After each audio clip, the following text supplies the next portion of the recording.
Hello everyone. आज जिस topic के बारे में मैं बात करने वाली हूँ वो एक बहुत इम्पॉर्टेंट टॉपिक है जब हम बात करते हैं टाइम मैनेजमेंट के बारे में। ये टॉपिक मैंने अपनी टाइम मैनेजमेंट हैक सीरीज से लिया है और टॉपिक का नाम है realisation of the need of time management. एक तरीके से ये पहला स्टेप है टाइम मैनेजमेंट के लिए। जब तक मुझे यही नहीं समझ में आएगा कि मुझे टाइम मैनेजमेंट करना है, ज़रूरत है टाइम मैनेजमेंट की, मैं कहाँ पर कितना समय अपना लगा रही हूँ, तब तक मैं टाइम मैनेजमेंट करूँगी कैसे या करूँगी ही क्यों। आज हम इस टॉपिक के बारे में बात करेंगे। अगर आप इस टॉपिक के बारे में पूरा जानना चाहते हैं तो एंड तक वीडियो ज़रूर देखें और एंड में मेरे पास आपके लिए एक छोटा सा सरप्राइज़ है जो आपको बहुत पसंद आएगा। जब हम बात करते हैं टाइम मैनेजमेंट की, टाइम एक ऐसा रिसोर्स है जो हमारे पास बहुत कम है और इसको अगर मैं ठीक से यूटिलाइज कर लूँ तो एक तरीके से मेरा फोकस ठीक होगा और मैं अपने सारे कामों को अच्छे से कर पाऊँगी। I am Anju Jindal, a trainer, entrepreneur and a career growth specialist, and I believe in learning and sharing experiences. इसके लिए मैंने एक कम्युनिटी बनाई है जिसका नाम है करियर ग्रोथ मास्टरमाइंड और मैं वहाँ पर लाइव आपके साथ इंटरेक्ट करती हूँ, बहुत सारे टॉपिक्स के बारे में बात करती हूँ जो कि करियर ग्रोथ से रिलेटेड है, कम्युनिकेशन स्किल से रिलेटेड है, टाइम मैनेजमेंट से रिलेटेड है, गोल सेटिंग से रिलेटेड है। अगर आप इस कम्युनिटी का पार्ट बनना चाहते हैं तो इसका लिंक डिस्क्रिप्शन बॉक्स में है, क्लिक करें एंड अभी ज्वाइन करें। लाइक और सब्सक्राइब इस वीडियो को ज़रूर करें ताकि ये ज़्यादा से ज़्यादा लोगों तक पहुँचे और आपके पास भी नोटिफिकेशन टाइम पर आ सके मेरी बाकी वीडियोस की। जब हम बात करते हैं टाइम की, टाइम एक ऐसा रिसोर्स है जो बहुत लिमिटेड है, ये हम सबको पता है।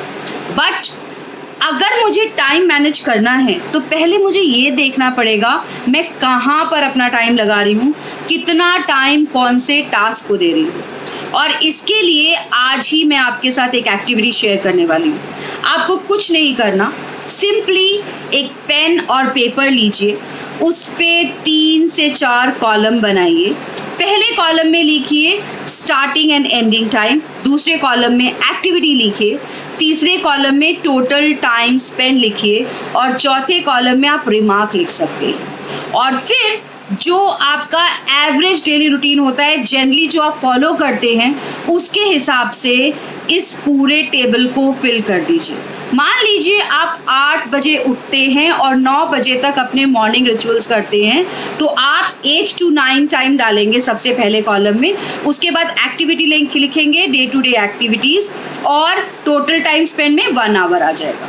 फिर आप 10 बजे ऑफिस चले जाते हैं तो 10 बजे से पहले 1 घंटा आपको अगर ट्रैवलिंग में लगता है तो 9 to 10 travelling, 1 hour total time में आ जाएगा।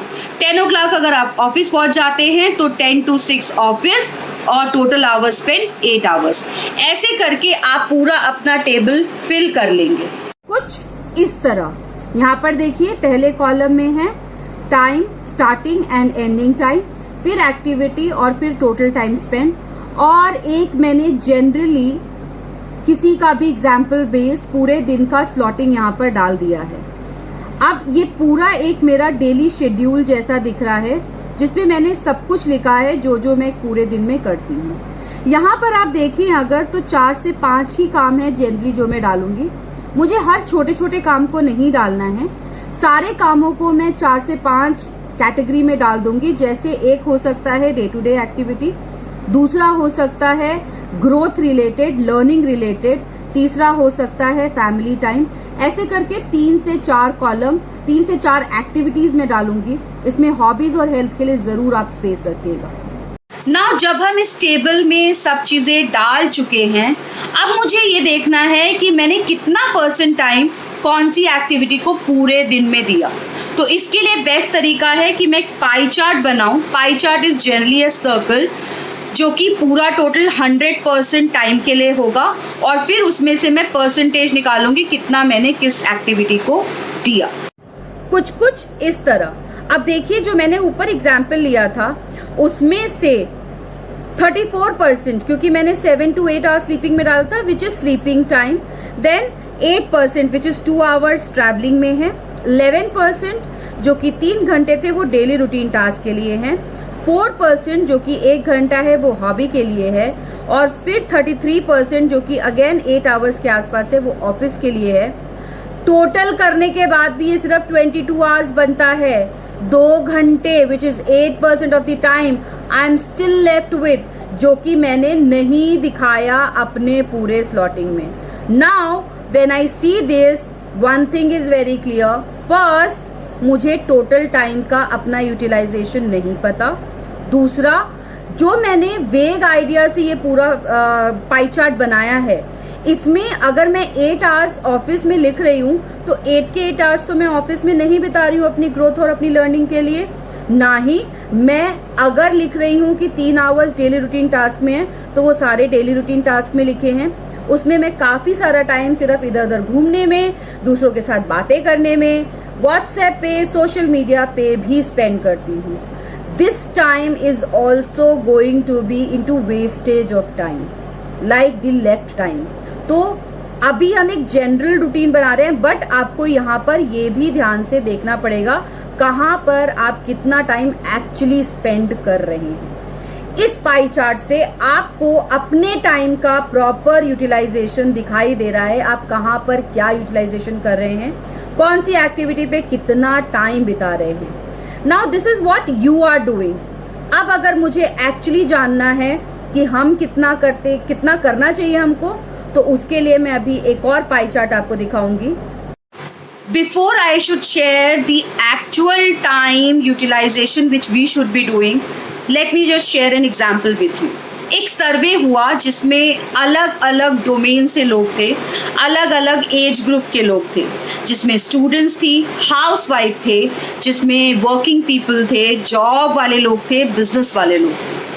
जब उनको ऐसी एक्टिविटी करने दी गई, you will be amazed to know that कि सबका मैक्सिमम यू कैन से 93-94% लोगों का जो पाई चार्ट था वो ऐसा ही था जैसे मैंने आपको आपका दिखाया।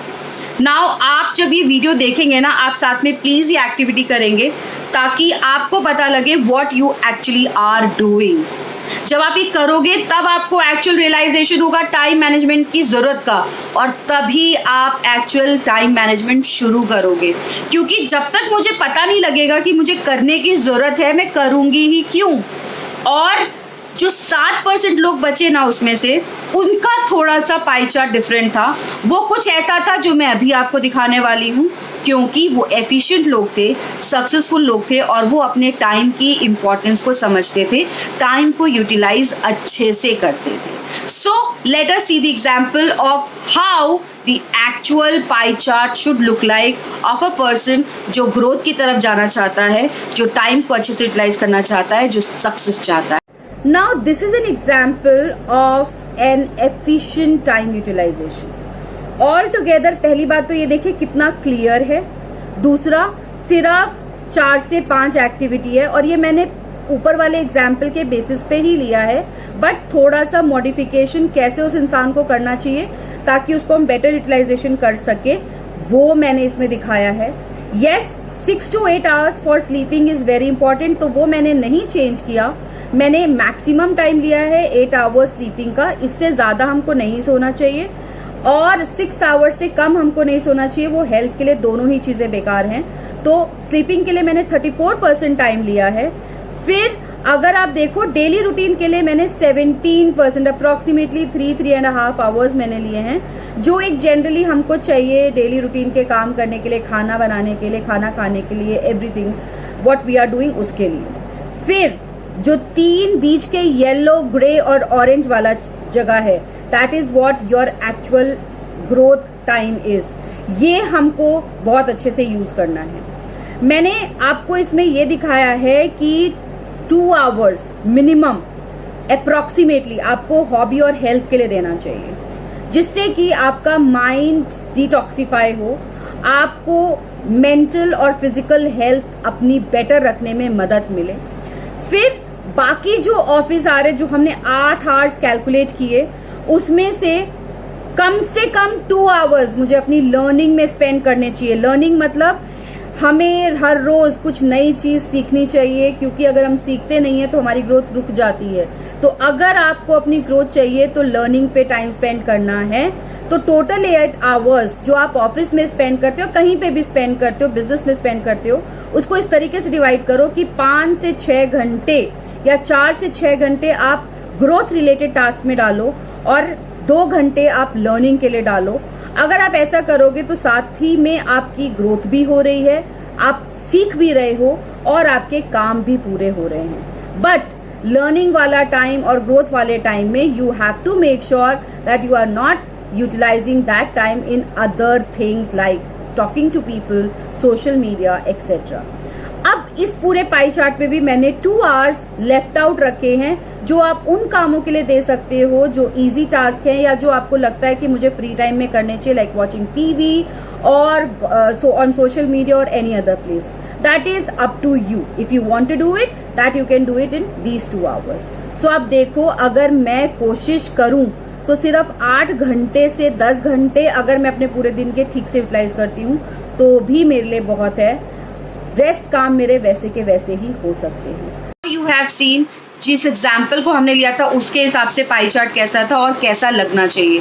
आप प्लीज ये एक्टिविटी कर कर अपने पाई चार्ट में क्या क्या चेंजेस आपको लाने हैं ये करिए, जिससे कि आपको एक्चुअली टाइम मैनेजमेंट की नीड समझ में आती है। ये अगर आपको समझ में आ गई तो बाकी जो मैंने वेज या टिप्स आपके साथ शेयर की हैं जो कि आपको टाइम मैनेजमेंट के लिए चाहिए, वो हेल्पफुल रहेंगी। और अगर आप बाकी टिप्स और बाकी टॉपिक्स टाइम मैनेजमेंट रिलेटेड देखना चाहते हैं तो मेरे YouTube चैनल पे एक प्लेलिस्ट है टाइम मैनेजमेंट नाम से, उसकी सारी वीडियोस देखिए, आपको सब कुछ टाइम मैनेजमेंट के बारे में पता लगेगा। और अगर आप टाइम मैनेजमेंट सीखना चाहते हैं तो मेरे पास एक कोर्स है called time management blueprint. Please join करें and know everything about time management, जिसमें कि मैं 2 मंथ्स का ऑथराइजेशन रिस्पॉन्सिबिलिटी लेती हूँ आपकी, जिसमें मैं आपके साथ आपका टाइम मैनेजमेंट करूँगी। और अगर कहीं कोई प्रॉब्लम फेस होती है तो I am there for your support. Now do like this video and share this video. Comment below कि आपका पाई चार्ट में कहाँ क्या चीज़ मिसिंग थी और क्या चीज़ आपने ऐड ऑन की जिससे कि आपको टाइम मैनेजमेंट बेटर करने की मोटिवेशन मिली।